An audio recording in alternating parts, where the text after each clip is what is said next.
Bonjour. Welcome to the first roundtable for today in this room. I think it's one of the first ones. So we are bright and early with fresh minds to apply ourselves to this important topic of South-South cooperation in cyber capacity building and good practices. My name is Rachel Adams. I'm the Director of AI and Global Programs at Research ICT Africa, based in Cape Town, South Africa, and I'm delighted to be with you all this morning. So, as the global expansion of connectivity continues, there's increasing pressure for states and actors in the global south to advance partnerships, agreements, and cooperation efforts to protect human populations and democratic stability from cyber-related risks. South-South cooperation has arisen as an alternative or complementary model to North-South development assistance or triangular models to support new arrangements for building cybersecurity capacities and capabilities at national levels.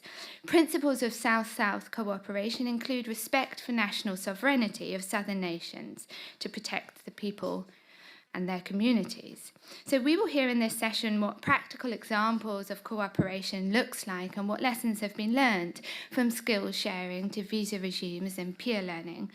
But we must remember that the global south is not an equal terrain. It is marked by asymmetries of power and inequalities within and between countries, and very different levels of cybersecurity regimes that we need to take into account to ensure that South-South cooperation meaningfully transcends the center-periphery dichotomy rather than reproducing it in new ways.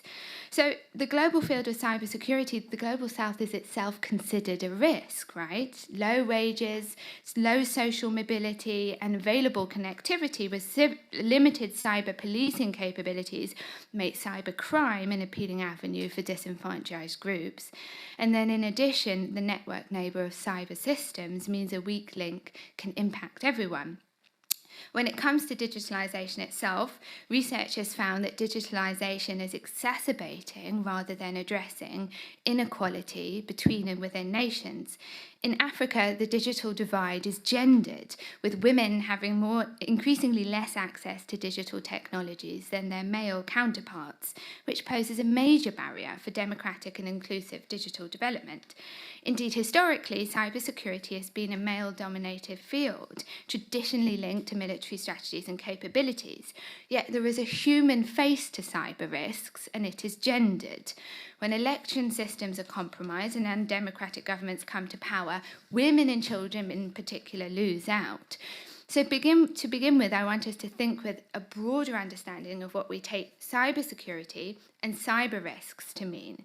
At Research ICT Africa, where I'm based, we're exploring questions of cyber risks and AI in Africa, asking who bears the costs of these risks and who really is most at risk. So when the African team at Twitter is laid off and nobody is left to conduct oversight over automatic content regulation in local languages and dialects, who stands to lose, and what role can governments and actors in similar national environments play in mitigating risk? Perhaps more critically, what responsibility do regional and cross-regional partners have in contexts like Iran, where government-led internet and social media shutdowns are harming human rights, gender equality, and civic engagement? So in this session, we're going to hear from a selection of world-leading experts in this area, so welcome to you all, and to think and debate together about how to advance equal and democratic South-South cooperation, what it requires and what it means, in order to protect people and nations from cyber threats. So, Chris, I'd like to start with you. Chris Painter is the president of the Global Forum on Cyber Expertise Foundation. So, Chris, what do you see as the kind of key opportunities and gaps for South-South cooperation in this area? So, just to give an overview, first, my organization, the Global Forum on Cyber Expertise, which many of you know and are part of, so thank you for that, is a global multi-stakeholder organization, true multi-stakeholder, over 60 governments, a couple dozen companies, civil society, and academia. And not just based in Europe or the US or a place like that. It is actually based in The Hague, the headquarters, but includes every region of the world, so including significant activity in the global south. And the organization was really set up to promote cyber security capacity building and to help coordinate it in a better way. And so, I think as we think about this area more generally, and you mentioned this, as a lot of countries in the global south are trying to get, advance their economies and their future through digital economies, cybersecurity is a key part of that. And as you look at that also, there's been recognition in various UN forums that there are lots of things in terms of capacity building that countries need to do to achieve that. And as I think about it, I think capacity building is foundational to both combating all the bad things, but also to doing all the good things that people want to do. And that's not often understood in countries, not even just in the global south, even the global north, that these things go hand in glove. So as I look at some of the South-South cooperation, and clearly it's one component of all three of the things you mentioned. There's North-South, there's triangular, and there's South-South, and they all play, I think, an important role. One thing that I think we, GFC, identified early on, I remember in the before times, before the pandemic, having a meeting with a lot of the Pacific Island countries in Melbourne at the time. And one of the Pacific Island countries came up to me and said, on coordination, many countries come and they tell us what they want, what they're going to give us. They don't ask us what we want. They tell us what they're going to give us. And sometimes they give us the same thing about 20 different times. And so it hurts our capacity if we have the same 3 people getting trained by 12 different countries. And so we need more of a demand-driven approach, and that's really what we move to. And that really means engaging the Global South to work with the Global South, and there's a cross feed. It's, when the Global South does activities, the Global North can learn from them as well. It's not just a one-way street, and obviously other Global South entities can too. So to give you some examples in that, in Africa, we've been doing a major Africa project that's essentially set up an African cyber experts group. We're working with the African Union jointly, so this is the African Union taking, I think, an important lead in this and setting up a group that can facilitate more work within Africa. Again, not just the North saying to the South what's going on, or countries saying we'll give you this project, but actually working and helping drive that demand. And that's actually being driven from someone formerly of the African Union. He's played a big part, Mokhtar Yehedi, for the folks who know him. So that's been, I think, a key thing. In the Organization for American States, we've been partnering with them to do a lot of work in Latin America and the Caribbean. We're trying to set up regional hubs. One of them is we're setting up in the Pacific Islands a regional GFC hub there for precisely the reason you note, so that they can talk among themselves, they can collaborate, they can move forward, and I think that's important. In ASEAN, Singapore has taken a real lead in working with the ASEAN countries, but we're also establishing a GFC liaison there. So that's a good example of a community, of a region working together. So I think all of those are important. And to go to your gender point, one of the things that several countries in the GFC has been working on is a Women in Cyber program to make sure that women, particularly, because you look at the different kinds of capacity building, there's technical, making sure they have technical skills. There is institution building, making sure that there's national strategies for cyber, that you have a computer emergency response team, you have a governance structure. There's policy issues, and there's even diplomacy issues, being able to compete, actually have the Global South meaningfully participate in these UN and other debates. And there are thousands of those debates going on, as many of you know. It's sort of it's become a growth industry. And so it's important that they have that. And with the Women in Cyber program, it's specifically been making sure that, particularly from the Global South, women are empowered, are going to those events, including at the UN, and I think that's been very successful. So all of those things, I think, are examples of how we can promote the Global South working together. And, as I said, my organization's been doing a lot of that, but we also partner with lots of other organizations, and I think that's important too. And the last thing I'll say, for now at least, is that the one thing that we've seen is that the international traditional development community, people like in the US, the USAID and others, and the cyber community haven't really talked very well together in the past. So we, in partnership with the Cyber Peace Institute, with the World Economic Forum and the World Bank, plan to have a global meeting where we bring the development community and the cyber community together, and hopefully there'll be some good synergies there. But part of that will not will be the Global South being part of that thing, and that'll be sometime next year. We're still working on that. So thanks. Thanks very, very, very much, Chris. Anna, I'd like to turn to you for your responses. Anna Beatrice Duarte is a research lead at the Interagency Institute. So over to you, Anna. Thank you.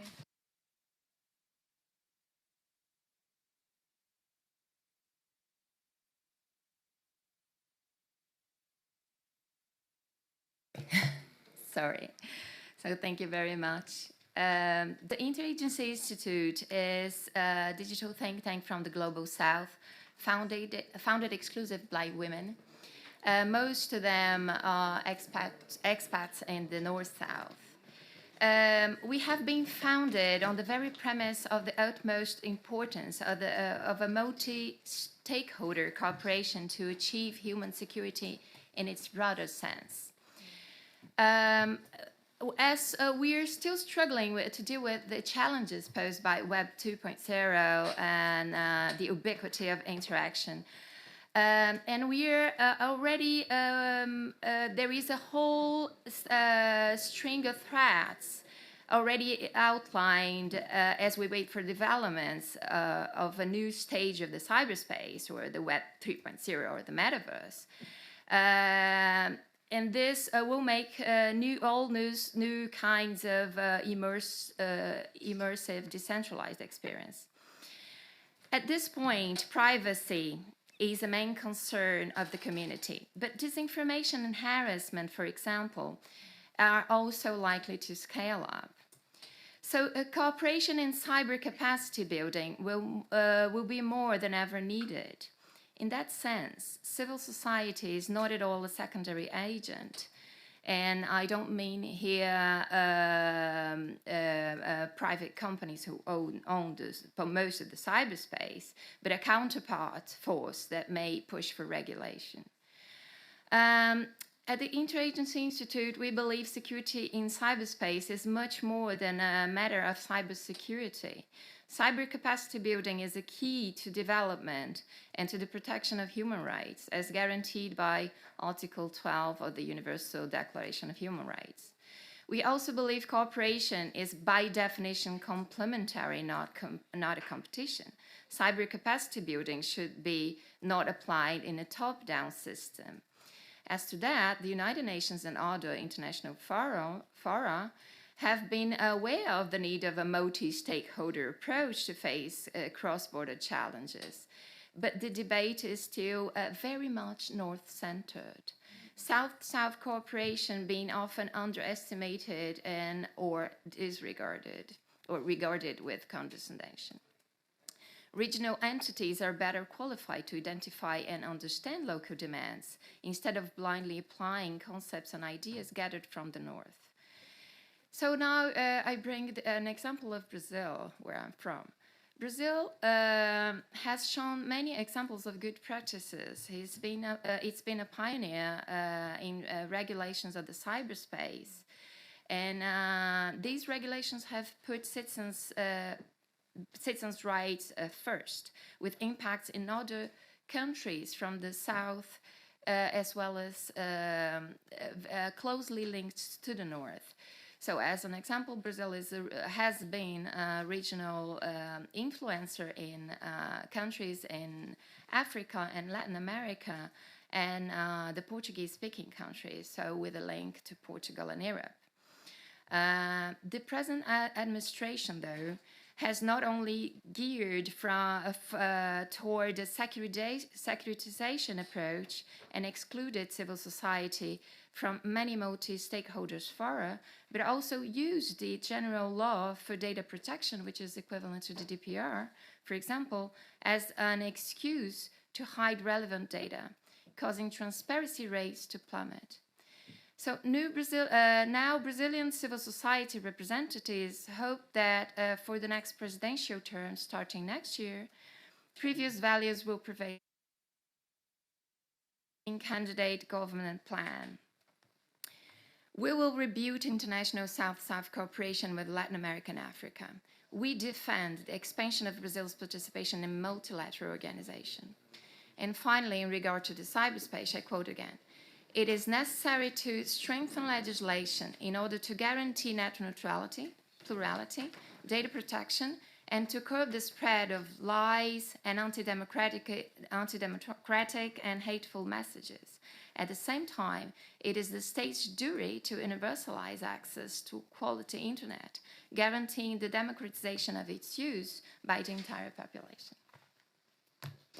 Thank you very, very much, Anna. I think you've raised a whole host of issues that I hope we can really get into in some of our later discussions. Lacine, I want to turn to you to hear now about the African perspective. Lacine Kone is the Director General of Smart Africa, which is an organisation on the continent looking to promote Pan-African coordinated digital policies. So what do you see the value of regional coordination to be in this area, and what is needed to advance this work? Thank you very much, Rachel. And first of all, I would like to extend my appreciation to the host organizing this for Smart Africa to be part of it. Smart Africa is the Pan-African organization created in 2013, because let me just paint a picture, by just 7 heads of the state back in 2013, and 2014 it was actually endorsed by the African Union. And as of October 2022, Smart Africa Alliance membership comprises of 35 African countries, representing 1.1 billion population. And as well as a 44 private sector company and 11 partners international organization, including ITU and African Union, who sits at the board as a permanent board member. With the vision, the mandate of Smart Africa, the vision is to transform Africa into a single digital market with a mission to drive the Africa digital agenda through a bold, innovative, multi-stakeholder approach where it comes to corporations.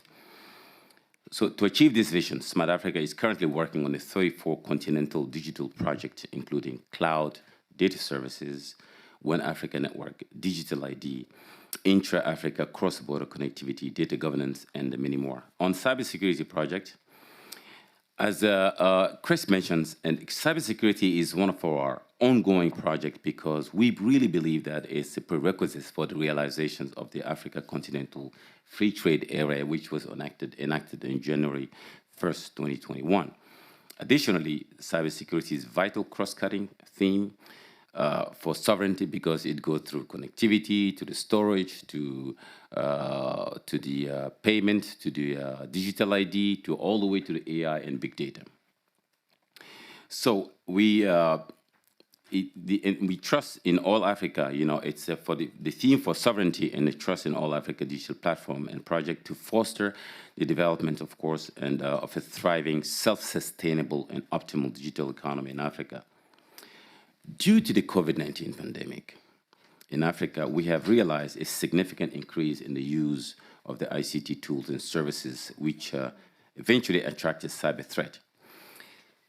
For your information, Africa is a very different nature. A continent, if you look at the cocktail, a continent which is a mobile-first continent, generating $495 billion in transaction value, 70% market share in the world in terms of transaction, and 60% of transaction value. It means when we're approaching a cybersecurity, we have to approach it in a different way, just exactly what Anna said.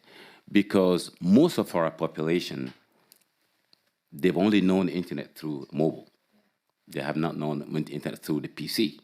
So even the government apps, government is being accessed through mobile apps, and the payment are being done through USSD. By the way, the $495 billion transaction, 80% is still USSD, not even a smartphone. So here, to paint that picture, I want to reiterate here the commitment of Smart Africa in developing the right framework to secure African cyberspace in order to sustain socio-economic development, like we have partners with the Global Forum for Cyber Expertise for doing that. So we're currently developing a continental cybersecurity blueprint that will define the guideline to be considered when developing cybersecurity strategies in the context of Africa. And project at national, regional, and continental level to better really identify, address cybersecurity challenges on the African context. One of the key issues that this project will address is the promotions of regular public awareness campaign through the Smart Africa Digital Academy that we launched 16 months ago, which attracted more than, we trained more than 3,000 decision makers from 29 different countries to encourage behavioral change and create a security by design approach to mitigate a cyber threat. We also, furthermore, stand ready with the Smart Africa Digital Academy to give critical technical skills to our spectrum of target audience, being the policy and decision makers, technical expertise, youth, and all digital economy. During the peak of COVID-19 pandemic, some of our children, went online without, of course, adequate preparation, as you all know, and awareness on the potential harm, and how to prevent such a risk. For example, how to adjust the privacy setting, because people think when they have access to a mobile phone, just plug it in and just start playing. So this is an issue. This is a challenge that we need to address. So we intend to put in place tailored cybersecurity awareness program to assist African countries in their effort to raise awareness online safety.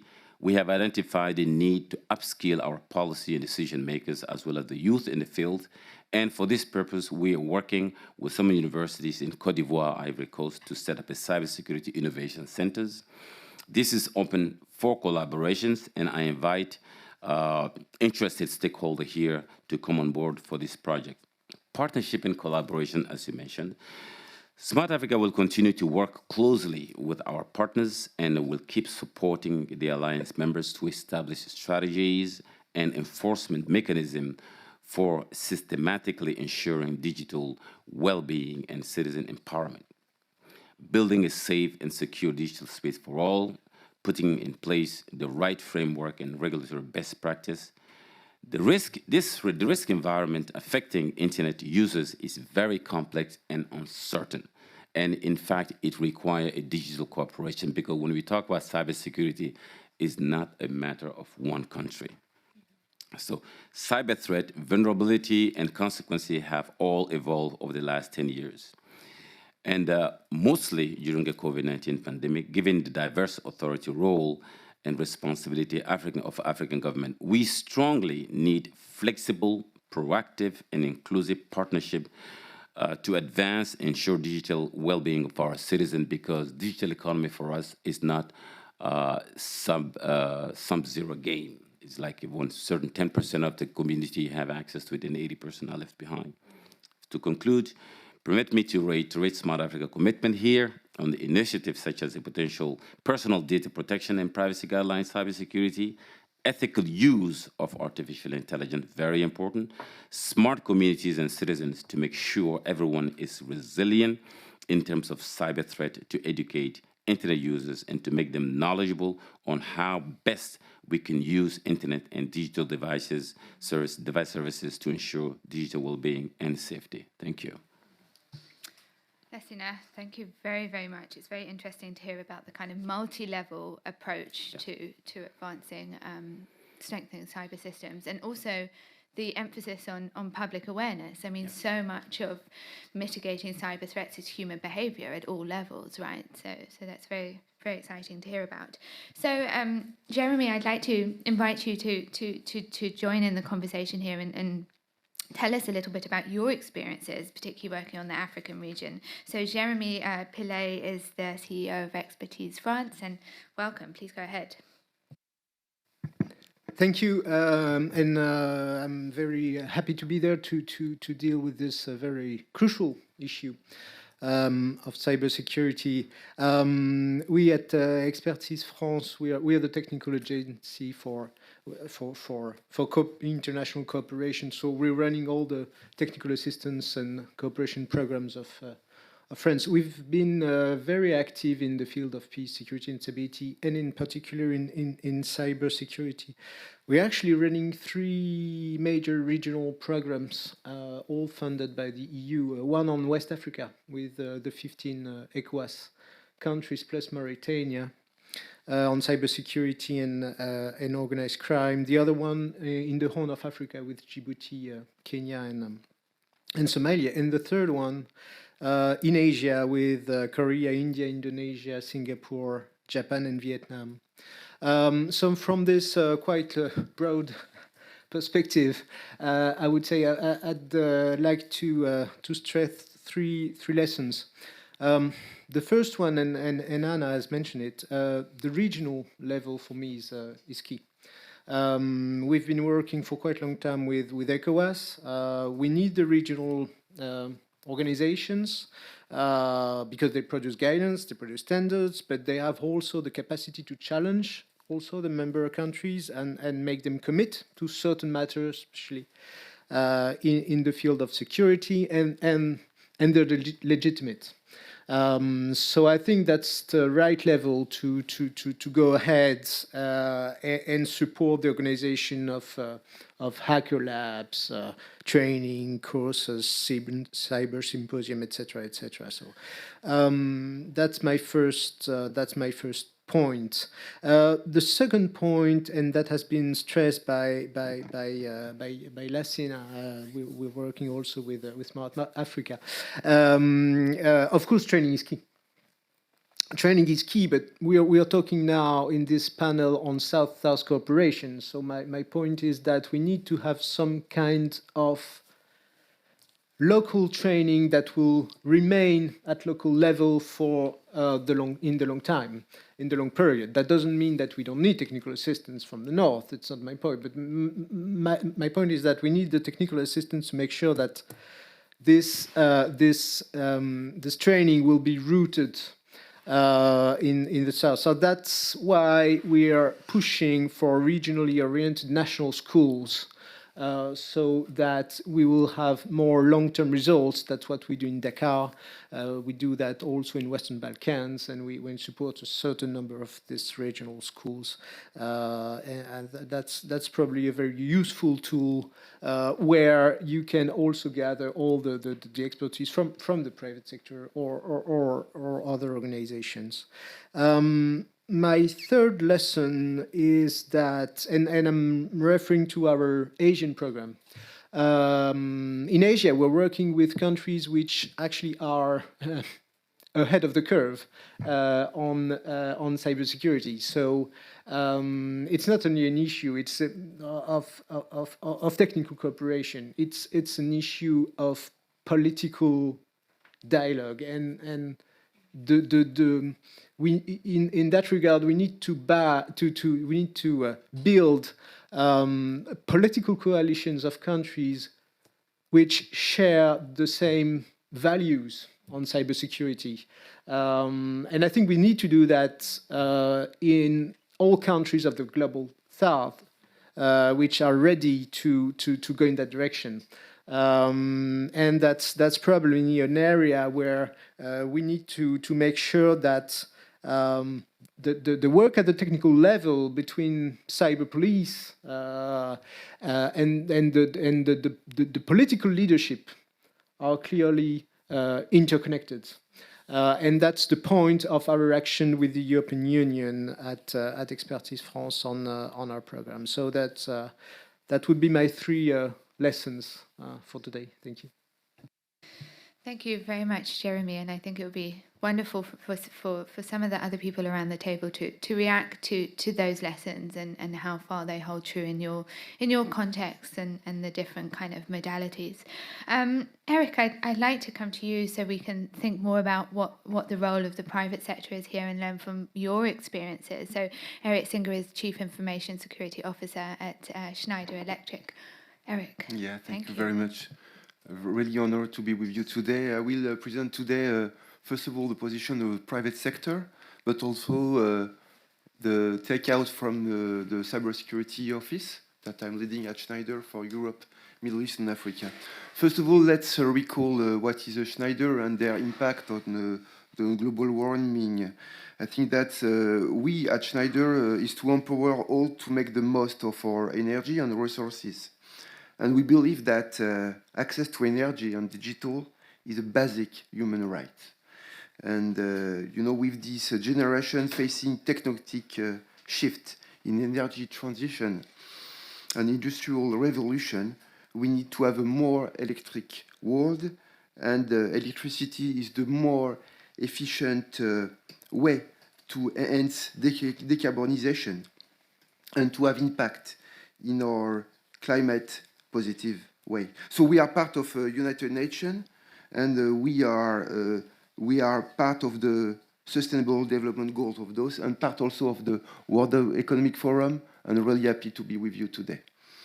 As a CISO, I'm protecting the company against cyber attack for sure, but to protect the companies, also to be with partners, to be with other companies, and to be in association, because we are in a very fragile ecosystem, and we need to be together to strengthen this ecosystem. So that's why I'm also board of the CESA, which is a cybersecurity organization in France. We are more than 800 companies, but also at EXO, which is 200 companies in Europe, and connected with Africa organizations like the Cyber Africa Forum, and we went there to connect the dots between what we're doing in Europe, in France, and in Africa, which is really, really important for us to leverage the knowledge and to learn from each other, first of all, and to leverage what we're doing. Regarding the questions, South-to-South cooperation in cyber capability building, I think we can go in three first directions, and that's what we are going to do today to share with you for this presentation.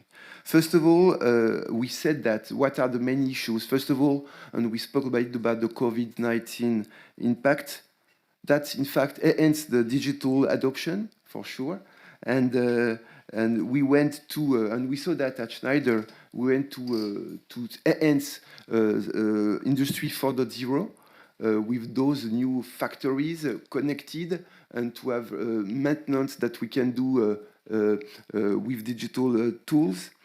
But it's impacted also new cyber risk and and the enhancement of the cyber attack surface. And so we need to have new paradigm, new way of protecting the world in a way, and we need to, in a way, realize the potential of this digital transformation to enhance our capabilities. And those capabilities are not only technical capabilities, and we spoke about it as awareness. There are also processes to better work together, not only in the company, but with other peers. That's more about the issues. Then what are our challenges to in those development countries facing this digital and cyber enhancement? First of all, we spoke about it, and I'm fully aligned with you. In the development countries, we've got this digital gender gap, and that's part of the part two of the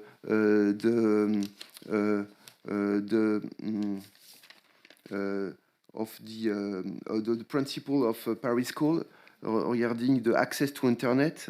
We saw that the price of smartphones are decreasing for sure, but still we've got in those countries more than 327.4 million women that do not have less access to the technology than men, and it's not good enough, and we need to change this.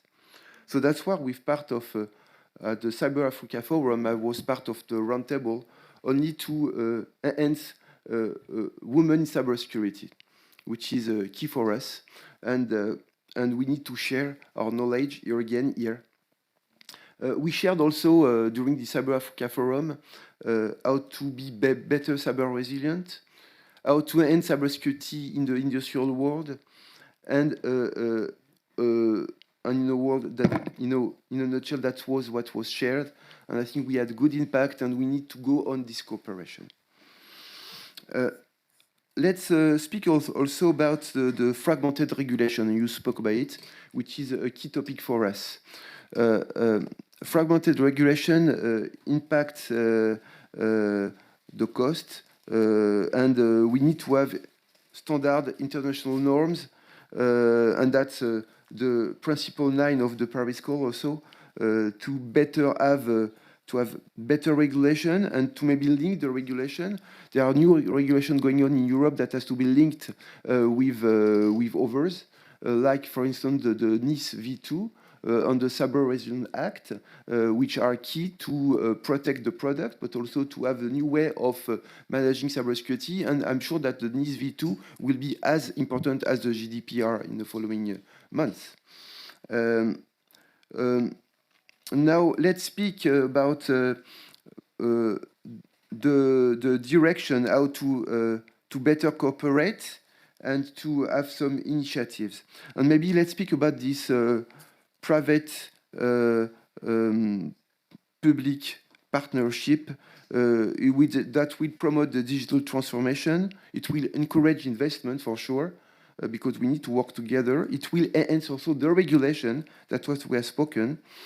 It will also facilitate this multi-stakeholder approach, and we have spoken also about it. So we need to be strong together, but also to boost with this PPP approach the digital skills. We need to have new digital skills and to share together on those ones. But with this multilateral collaboration and with this public-private partnership, is it enough to tackle the cyber threats? I'm not sure. We are not yet cyber ready, I think. We are facing new risks, and with digitalization, it's key. So I think the Paris Peace Forum is bringing actors together. We are sharing experiences, and we need to develop that. So I definitely urge to cooperate more together with those associations, with the Cyber Africa Forum, but also with the CESIN, EXO, and all those associations to be stronger together. Thank you. Thank you ever so much. You can turn your mic off. Thank you so much. Eric, I want to pick up on a point you made about the fragmented regulation. And one of the points, Anna, you made about how regional bodies know their regional context best. So, Lucina, at Smart Africa, you are developing blueprints. You are setting normative standards at a regional level from a regional level. And I think this avoids some of the pitfalls Anna was talking about how the GDPR, for example, is actually being used in southern contexts to subvert transparency, to protect the disclosure of information, but also from a kind of African and research perspective, we found that the GDPR has placed a whole load of burdens on the free flow of information between Europe and Africa that's really been a massive disadvantage. So, Lucina, I wondered if you could just speak a moment about the value of kind of setting normative standards, establishing blueprints, but the difficulties and challenges you might have faced in having these adopted, what kind of further efforts are needed to advance implementation? Thank you very much for the question, Rachel. In fact, our head of the state understood that if we continue on the development track of Africa, if we continue like we did for the past 60 years, we're not going anywhere. We will not be able to face the fourth industrial revolutions. Today, we only have 53% of the whole planet connected. That's one. That's why Smart Africa was created, to do things differently. And the best way, the pragmatism is our DNA. The best way to be pragmatic is actually by responding by practice. That's why the governance of Smart Africa itself, the board member are the head of the state. The steering committee is the ministers in the private sector. And we have a Smart Africa Secretariat. We have a consultative organ, which is the CMICT, Council of Ministers of ICT. And we have also CAR, CER, Council of African Regulators. To respond to your question, there are challenges, of course. You don't become a member just to rubber stamp Smart Africa. When a country becomes a member, they have to champion a flagship project. Côte d'Ivoire is championing cybersecurity. Burkina Faso is capacity building. Kenya is digital economy. South Africa is artificial intelligence and blockchain. Benin is digital ID. Niger is smart villages. So I can go on and on and on. What do? We work with the country to actually develop a blueprint by starting with a concept note to a blueprint to pilot. Once we pilot, 99.99%, these are bankable projects for the private sector to be able to take it and run with it in terms of public service concession to a private sector. How was it done before? Every single country, of course, they will do the budget every year. And remember, our head of the state, they don't get elected to the office with the digital agenda. We have to be aware of that. So this is a challenge. They get elected to the office because they want to make the livelihood better for our citizens. But we do know, all of us here sitting here, that the best way to basically accelerate our social economic development is through digital economy. The digital economy has its own challenges. Cybersecurity. So when we develop a blueprint, we develop national strategy for blueprints, we do pilot on it. If we succeed on that, and we actually scale it up to a continental level.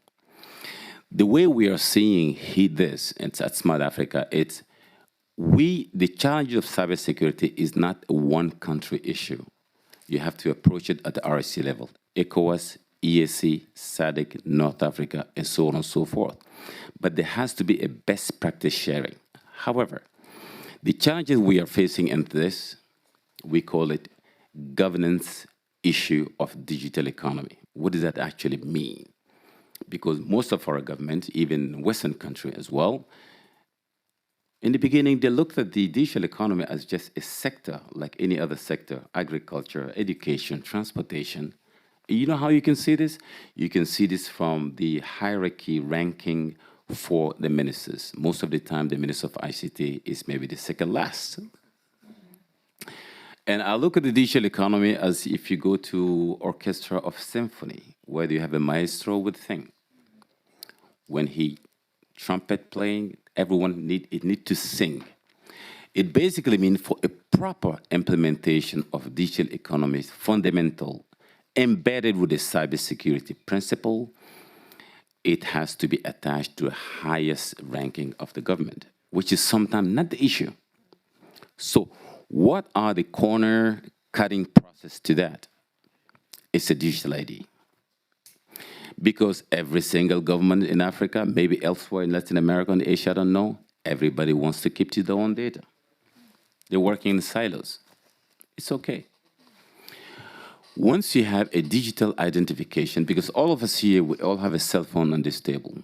If we want to move, go to the bathroom, you will take your cell phone with you. So in fact, it's a social ID. Right? Once we have a digital ID, what happened in this case? It means let any other sector develop their own ecosystem of data, whatever. Then you have to aggregate those, but taking into account a proper cybersecurity with a privacy in design. Privacy by design, what does that actually mean? The intra-trade in Africa represents 18%. In EU, it represents 69%. What does that actually mean? It means we don't trust each other. There's no continental KYC. People don't trust the government don't trust private sector, private don't trust government. That's why we embark also on the Digital ID and the Smart Africa Trust Alliance. With the trust taking into account, again, privacy by design, that's the way we'll be able to progress and advance the digital agenda.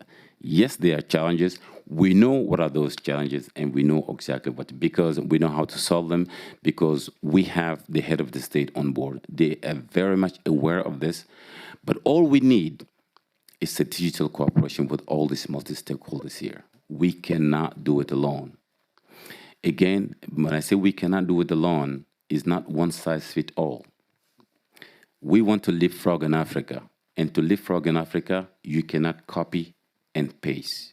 You have to copy, modify, and paste in order to leapfrog. Thank you. Yeah, thank you very much. And I think Chris Lassina is talking to some of those issues about the relationship between the development community and cyber community. But I wanted to come back to the point you made about the demand-driven approach to capacity building at a south level, which I think, you know, Lassina and Anna and many others you've spoken about. But that requires that precondition of awareness, right? That requires an awareness that these are important issues and what those important issues are, which I think is also a critical question about, like, how are the issues in relation to cyber risk and cyber threats different in the global south as they are to the global north. But I wondered if you could just speak briefly to that question of demand-driven versus awareness. Yeah, I mean, I think there's certain global shared challenges, right? But there certainly are regional and even country-specific approaches, because as you said in your opening, different countries are in different levels of development, and they're facing different challenges. They're facing different political challenges too. I mean, I totally agree with my friend Lucina that one of the biggest challenges that we've seen in the space, and I saw this before when I was in the U.S. government doing capacity building from that angle, where we were working with a lot of the regional African organizations, ECOWAS, SADC, et cetera, was that political buy-in is one of the most important things that you need to have. If you don't have that high-level political buy-in, you can do all the programs you want, and they're not sustainable. And so political buy-in and sustainability, I think, are linked. And you can't just do one-offs. You have to have something that's going to help that country, and it has to be internally generated. They have to want to have it. So that links in very much with that demand-driven approach, is that getting political buy-in, getting long-term, and then the other part, and you mentioned this too, is I talked about the traditional development community and the cyber community not really talking much. Well, it turns out the innovation and economic community and the people who are doing the digital agenda and the cybersecurity community, and even just the security community and the economic community in countries don't talk very well together. And so if you're going to have that sustainability, one of the things you need to do within a country is, when you're doing a digitization strategy, involve the people who are doing security. When you're doing a security strategy, involve the people who are doing the economic issues, and make it a multi-stakeholder approach. And that makes it, I think, more sustainable. And that's one of the key challenges. And that's going to be different country to country. And different countries also have different histories with respect to multi-stakeholders. In some countries, they wouldn't even think of talking to the private sector or civil society. It's like, why would we do that? And so part of when we talk about capacity building and trying to engender this is working to really engender that method of policy making, that it makes it, again, more sustainable. And I certainly salute all that Smart Africa has done. And as I said, they certainly are a partner with us on these things. But look, if we treat the challenges all the same, we'll never make any progress. So we have to do it specifically, and it has to be both top down and bottom up within the country. Thank you, Chris. I think there's a number of issues we can pick up. I'm mindful of the time, and I wondered if I think we could speak for a few hours. I'm wondering if anybody in the room wanted to pose a question to any of our panelists, or if any of the panelists want to react to what some of the other speakers have said. Yeah. Maybe just to say that I fully agree that the political buy-in will probably come from the economy, actually, on cybersecurity.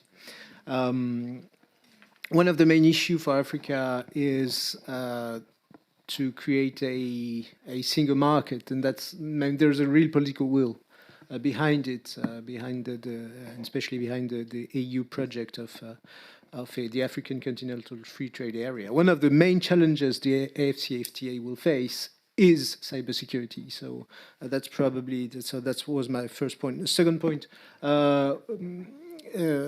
apart from political buy-in, you also need proof of efficiency of control and fight against cyber criminality. And for that, you need a very strong coordination between all the public services. I mean, training cyber police is good, but you also need basic police forces to catch the hackers and justice, etc., etc. And I really agree with Chris. I think the dialogue between the economic field and the digital field and the security field do not talk enough each other.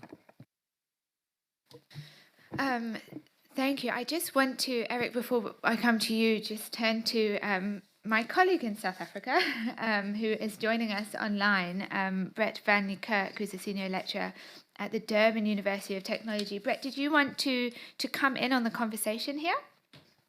Yes, thank you. I think a number of very important points have been raised. And in particular, Chris has raised a couple that we're experiencing. One is the fact that everything seems siloed. And sometimes breaking down those silos can be problematic. For instance, I actually find it easier sometimes to engage with Europe than I do necessarily in my own country. And the other side is also the issue of we need to be able to develop some of our own capabilities. What quite often we find is when countries come in, they might actually be undercutting what is already in place. We have a whole ecosystem of small and medium enterprises in place providing security awareness training. And if other countries come in and then provide free training to SMEs, you are now undercutting those that are already in place.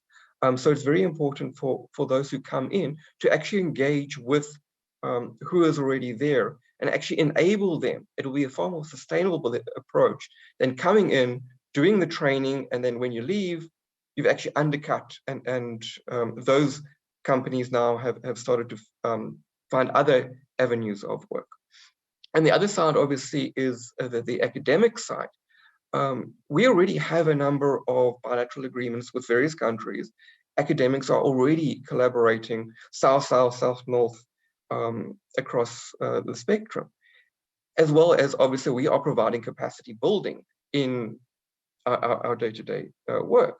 Therefore, being able to leverage of what's already in place there might actually be able to assist, because we can then, all we need to do is make the connections across between two different academic institutions. We can then create those collaborative projects, which will then feed into our students. We can push up to our governments in the form of policy advice and so on. So the role of the academics can be very, very crucial within this type of collaboration. And obviously we already have some of the platforms, we already have the students in place to be able to build capacity for the future. Thank you very much. Thanks very, very much, Brett. And it is an important point about local partnerships and local capabilities that are growing and increasing in their reach and profile.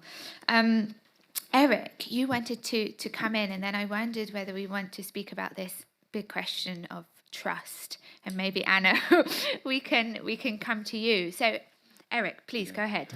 Yeah, thank you very much. Maybe I will speak more than other things than trust here, because I wanted to raise the importance of this forum today. Usually, when cybersecurity comes into force, it's more about reactive.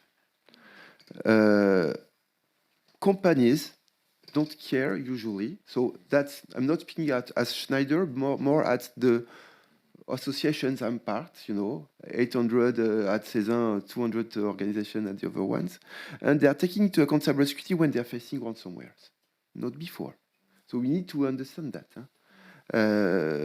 And sometimes entities are operating and are implementing operational aspects, very pragmatic, as you said, Sina, not taking into account at the beginning cybersecurity. We have to be preventive and not reactive. At the top of every organization, they have to be understood that cybersecurity is a value and is not a constraint. And that's why the role of the CISO is to give the value. And sometimes it's a cost. Yes, this is a cost, cybersecurity. And sometimes it's blocking not to do cybersecurity because of this cost.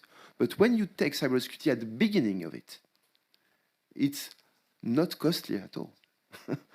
But it's costly when you react, when you have built something and you need to put cybersecurity on the top of it. So today we've got everything to do cybersecurity the good way and to have trust between our partners. And that's maybe what I wanted to say here. Maybe other points that we have to put into force in Africa, it's about national cybersecurity authorities, which are not yet there. In in Europe, but also in Middle East, we have some beginning of national cybersecurity authorities, which are definitely giving the guidance of cybersecurity on a level of the nation. Like for instance, with the critical infrastructure in France, but also in Europe with the NIS V2 that we had. National authorities, cybersecurity national authorities are key to build the next step of cybersecurity in the States. And the cooperation between those are, I think, very, very important. Thank you.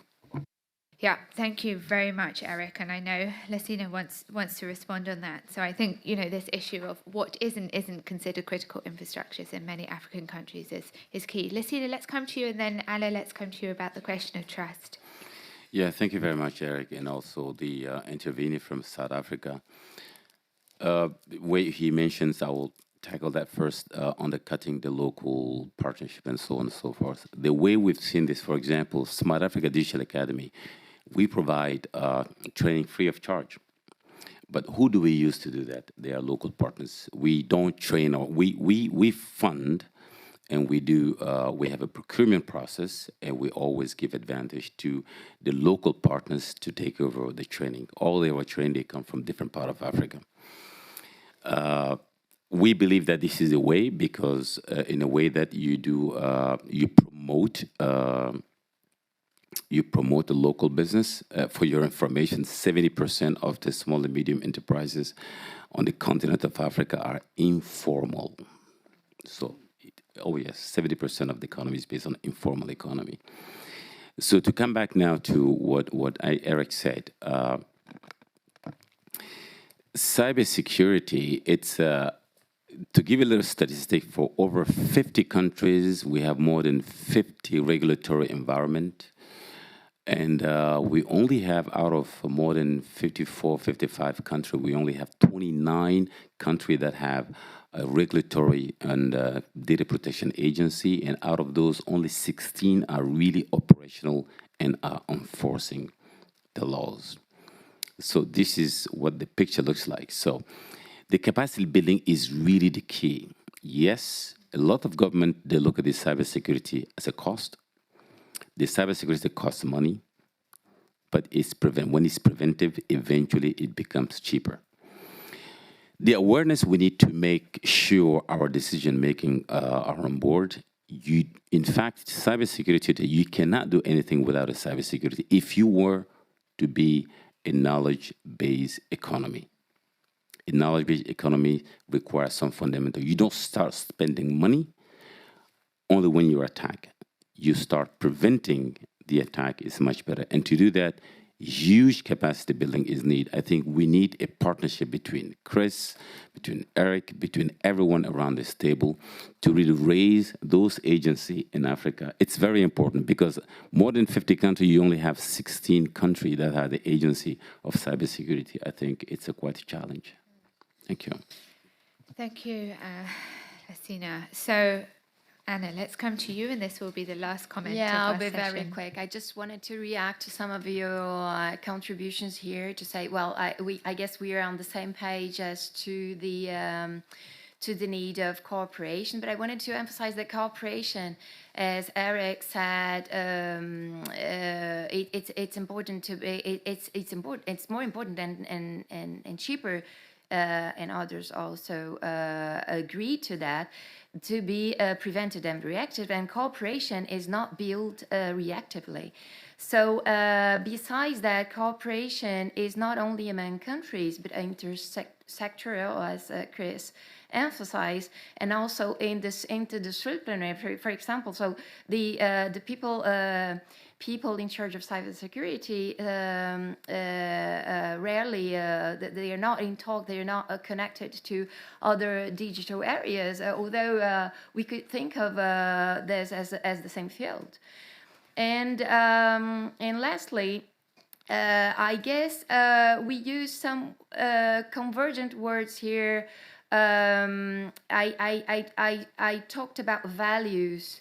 Eric and others talked about trust, and Chris talked about political buy-in. I guess we more or less all of us are talking about the same thing.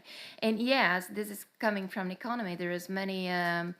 It comes from the economy, but it could also come the other way around. So there are regulations like the GDPR, for example, that enforce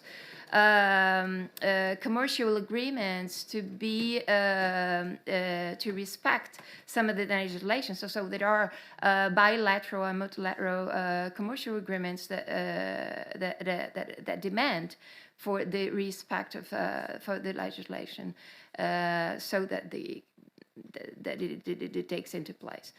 So that's it. Thank you very much, and that's what I wanted to add. Thank you, Anna. And I think we can all take from that phrase, cooperation is not built reactively. And this space here at the Paris Peace Forum is one of those opportunities where we can build the proactive partnerships, arrangements and cooperations needed to take these issues forward. So thank you, everyone. Thank you for a wonderful session. I've learned an enormous amount, and it's been a pleasure to engage with you all. Thank you.